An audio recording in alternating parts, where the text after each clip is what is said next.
Comenzamos un nuevo año litúrgico. Cuando termine este acto penitencial, la Iglesia va a rezar las primeras vísperas del primer domingo de Adviento, con el que comienza un nuevo año litúrgico. Y el Señor nos da la mejor de las formas de introducirnos, ¿no?, en esta celebración del misterio de Jesucristo, que es bebiendo de la fuente de la misericordia con el sacramento del perdón. Es inolvidable. Yo creo que puede quedar grabado en nuestra memoria este momento que vamos a celebrar.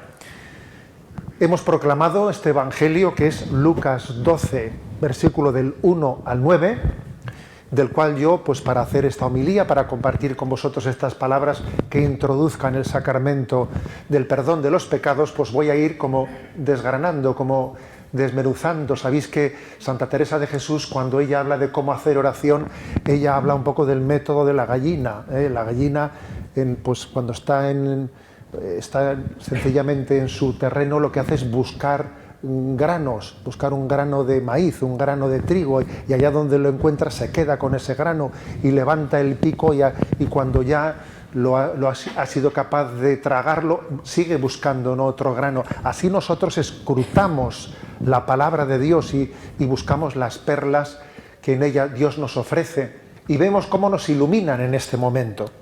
Por eso comienza este Evangelio que hemos proclamado diciendo, ¿no?: habiéndose reunido miles y miles de personas hasta pisarse unos a otros. Bueno, nosotros tantos no somos, somos muchos, pisarnos unos a otros tampoco, pero estamos bastante apretaditos, Y creo que el Evangelio hace referencia a una gran expectación que generaba la predicación de Jesucristo, la palabra de Jesucristo, ¿no? Y entonces, pues quizás la pregunta primera para acoger esta palabra que aquí vamos a predicar es: ¿tengo yo expectación? ¿Tengo hambre y sed de la palabra de Dios? ¿Tengo hambre de la revelación? ¿Me doy cuenta de que la Iglesia me ofrece un nuevo año litúrgico para ver si conozco en mayor profundidad el misterio de Jesucristo? ¿Por qué la Iglesia celebra de manera cíclica el misterio de Jesucristo? Porque siempre nos queda mucho por conocer. El misterio de Cristo nos supera y Dios nos va dando la gracia de ir creciendo en capacidad de comprensión.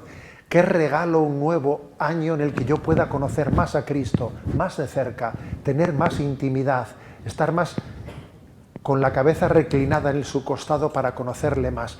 ¿Tengo expectación? ¿Tengo hambre y sed de conocer mejor a Jesucristo? ¿De beber más de las fuentes de la gracia? Y entonces, ante esa expectación, Jesús primeramente les dijo a sus discípulos: guardaos de la levadura de los fariseos, que es la hipocresía. Nada hay encubierto que no haya de ser descubierto, ni oculto que no haya de conocerse. Entonces, ¿qué te dice Jesús? Tú estás expectante, a ver qué me dice. Y fíjate qué sorpresa, te dice Jesús: cuidado con la hipocresía. Además, no esperaba quizás escuchar eso. Tantas cosas me podía haber dicho, pero me ha dicho esta: cuidado con la hipocresía. Fijaros, ¿no?, que además la llama la levadura de los fariseos, y la palabra levadura hace referencia a que, claro, tiene una capacidad de transformar las cosas, para bien o para mal, porque la levadura es la que hace que, pues, una masa de harina se llegue a convertir en pan, pero también la levadura puede transformar algo y deformarlo, ¿no? La levadura tiene una capacidad transformante muy grande y puede hacer que las palabras, las obras que hacemos sean un disfraz de mentira. Puede ser la hipocresía, pues una levadura que en el fondo esté distorsionando todo lo que hacemos. Y Jesús te dice: cuidado con la hipocresía, tienes que desenmascararla. La hipocresía es una forma de mentira,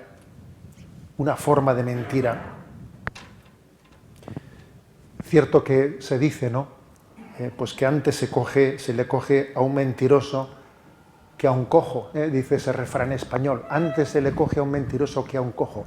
También al hipócrita, ¿no?, se le termina desenmascarando. Dice, nada hay cubierto que no llegue a descubrirse, nada hay escondido que no llegue a saberse, ¿no? ¿Y esto cómo lo aplicamos a nuestra vida? Pues yo creo que esta es la clave. ¿Cómo me examino yo de si en mi vida hay hipocresía? Ante la cual Jesús te dice, cuidado, ten atención, si hay hipocresía. La clave está en si mi vida, mis palabras, mis acciones, están hechas ante Dios, en la presencia de Dios. O más bien, por el contrario, mi vida, mis acciones están hechas ante la mirada de los demás. Seamos o no conscientes de ello, toda palabra que hagamos está hecha ante los ojos de alguien. Dicho de otra manera, ¿quién es mi público? ¿Cuál es mi público? ¿Mi público es Dios? ¿O mi público son los ojos de los demás y es la aprobación de los demás? ¿Vivo en la presencia de Dios o vivo en la presencia de las miradas de los demás, ¿no?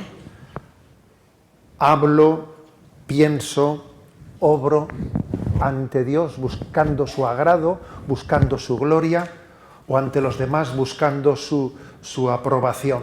¿Vivo a la luz de la mirada de Dios, a la luz de su mirada, o vivo actuando ante los demás? Porque esto es así, ¿eh? O vivimos ante la presencia de Dios buscando su gloria, o actuamos delante de los demás, o actuamos. Por eso Jesús te dice, ¿tú vives en presencia de Dios o actúas? No hay punto intermedio. Es imposible que exista un punto intermedio. O vivimos en la presencia de Dios o actuamos ante los demás, buscando su aprobación, buscando ser aceptados. Por lo tanto, ¿no? Esa primera palabra de Jesús, cuidado con la hipocresía. Jesús te pregunta, ¿no?, antes de confesarte, ¿tú has puesto tu vida en la presencia de Dios? Tal y como estoy, me pongo en la presencia de Dios. Señor, tú me conoces. Tú conoces mis pensamientos. Sabes lo que hay en ellos de rectos, de verdaderos, de falsos. Señor, tal y como estoy, me pongo en tu presencia. Dame la gracia de conocer mi vida a la luz de tu mirada. Conocerse desde los ojos de Jesucristo es la única manera de conocernos en realidad. Solo a la luz de Jesucristo nos conocemos. Continúa el Evangelio y dice el versículo 3: porque cuanto dijisteis en la oscuridad será oído a la luz, y lo que hablasteis en voz baja en las habitaciones privadas será proclamado ante los tejados. Alguien maduro actúa en conciencia y habla de forma coherente, esté delante de quien esté. Sin embargo, cuando estamos afectados por la hipocresía, nuestro discurso es verdaderamente distinto, depende de quién estemos y con quién estemos. Es un reto tan grande el ser sencillo y actuar indistintamente, ¿no?, independientemente delante de quién estemos. ¿Os ha ocurrido, por ejemplo, que cuando llamas a una persona, incluso conocida tuya, ¿no?, le llamas por teléfono, por su tono de voz enseguida distingues si tiene alguien al lado o no tiene alguien al lado? ¿Eso nos ha ocurrido eso? Eso se nota enseguida. Le llamas a una persona y dices, ¿estás con alguien? No, sí, vale, ya te lo he notado, ¿me explico? No es que estemos hablando de nada secreto que el otro no puedas decir delante del otro, es que solo por tu tono de voz ya te he notado yo que no estás solo, estás delante de alguien. La presencia del otro se te nota en tu tono de voz, ¿no? Entonces, esta es la pregunta, ¿no? Dios me da la gracia de actuar de forma coherente, sencilla, con la sencillez de quien no está afectado, ¿no?, por la mirada de los demás. ¿Estoy libre de la mirada y del juicio del mundo? ¿Estoy libre de ese influjo mundano? El influjo mundano es muy superior al que pensamos. ¿Cuánto hay en nosotros? Si pudiésemos responder a esta pregunta, ¿no? Sería tremendo, ¿eh? A ver, Señor, dime, ¿qué tanto por ciento hay en mí, en mi forma de vivir y de sentir? ¿Qué tanto por ciento hay de pensamiento, de sentimiento nacido del Evangelio y qué tanto por ciento hay de influjo del mundo. La verdad es que sería una prueba muy fuerte, pero obviamente el influjo del mundo está, y hace que la palabra de Cristo nos dice, cuidado con la hipocresía, cuidado con ello, ¿no? Tenemos que pedirle, ¿no? Verdaderamente cuando vamos al sacramento del perdón de los pecados, pedirle al Señor el que nos, en esta petición de perdón, que nos dé la gracia de desmundanizarnos, ¿no? De que no sea el mundo y la carne los que de alguna manera determinen nuestra vida, que no sea la confusión del maligno la que oscurezca, ¿no?, nuestra conciencia, sino que haya luz, que seamos hijos de la luz. El maligno se suele caracterizar por complicar, oscurecer, que las cosas sean complejas, ¿no? Y cuando te pones en presencia de Dios todo se ve claro, clarito. Cuanto más cerca está uno de Dios, todo se ve más claro. Y es bastante obvio por lo que tengo que pedir perdón a Dios. Cuando uno se aleja de Dios, todo empieza a ver oscuro, no tengo nada claro, todo es... Hijos de la luz, pedimos esa gracia. Continúa adelante este Evangelio. Os digo a vosotros, amigos míos, no temáis a los que matan el cuerpo y después de esto no pueden hacer más. Os diré a quién debéis de temer. Temed a aquel que después de matar tiene poder para arrojar a la ajena. Sí, os lo repito, temed a este. Esto es una consecuencia importante de lo que estamos diciendo. Si yo vivo en la presencia de Dios, no temo al juicio y a la acción de los hombres. Vivo sencillamente en la confianza en Dios y al mismo tiempo el santo temor de Dios. ¿Y qué es el santo temor de Dios? El santo temor de Dios es no el miedo a Dios, sino el miedo de apartarme de Dios. Queridos jóvenes, a lo único que le tenemos que temer en esta vida es a no vivir en gracia de Dios. No vivir en gracia de Dios. Eso es lo único que... Mira, si vivimos en gracia de Dios, yo por lo menos os comparto algo que muchas veces es mi oración de la mañana. Señor, me has dado la gracia de vivir de que tú habites en mí, de vivir en gracia de Dios. Pues mira, que ocurra lo que tenga que ocurrir. Si se tiene que caer el hotel, que se caiga, ¿sabes? O sea, pero viviendo en tu gracia no tengo a qué temer. Si Dios está conmigo, ¿a quién temeré? Por eso dice, temed más bien, ¿no?, aquel que tiene el poder de enviar a la ajena tu vida, que en el fondo, fijaros, es todo lo temo de mi debilidad y todo lo espero y lo confío de aquel que me ofrece la gracia de vivir en su presencia. Hoy, por lo tanto, tenemos que, cuando nos confesemos, reafirmar nuestro compromiso de vivir en gracia de Dios. Yo lo he dicho más de una vez ya en público, que cuando hice mis primeros ejercicios espirituales, tenía 16 años, y el sacerdote nos entregó una estampa, y allí venía como el compromiso, el ABC de nuestra vida, ¿no? Y ponía, viviré habitualmente en gracia de Dios, y si caigo me levantaré, como diciendo, mi forma de vida va a ser vivir en gracia de Dios. No me voy a permitir a mí mismo acostumbrarme a vivir en pecado, es decir, enemistado con Dios. No. Eso es a lo que tienes que temer. A lo que tienes que temer es a vivir de espaldas a Dios. Continúa el Evangelio y dice, ¿no se venden 5 pajarillos por 2 ases? Pues bien, ninguno de ellos se olvida a Dios. Hasta los cabellos de vuestra cabeza están todos contados. No temáis, valéis más que muchos pajarillos, ¿no? Todo está en la presencia de Dios. No ocurre nada que Dios no permita. Y si Dios lo permite, tarde o temprano será para bien. Esa es nuestra confianza, ¿no? Por lo tanto, la verdad, poner la verdad de nuestra vida en la presencia de Dios.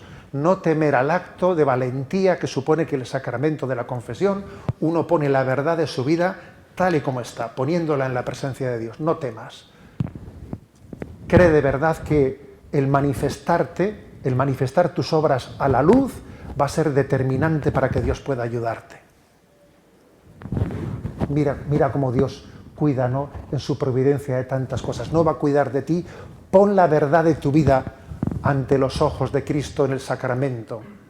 No te escondas.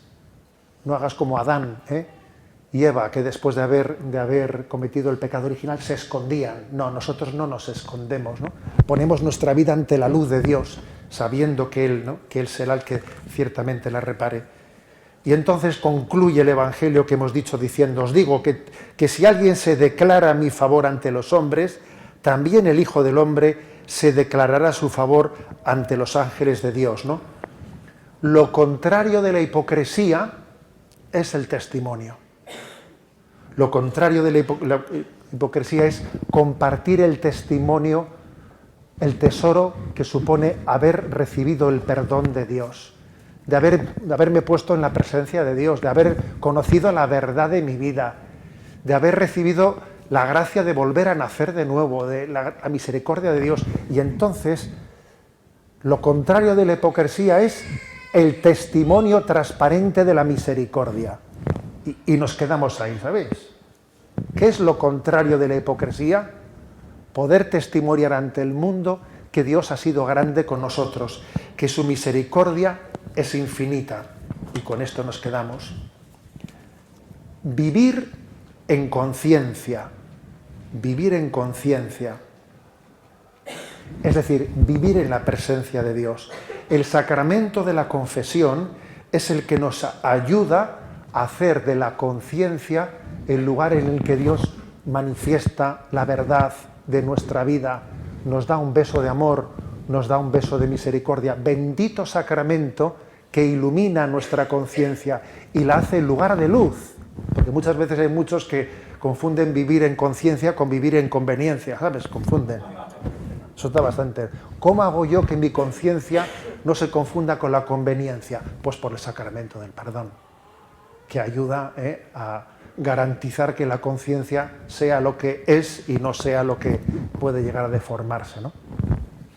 Vamos a recibir pues esa luz y que el Señor ilumine nuestros pasos y que no temamos y que nos dé la gracia de superar la hipocresía y tener luz, ser transparentes, ¿no?, y vivir en la inocencia de la presencia de Dios.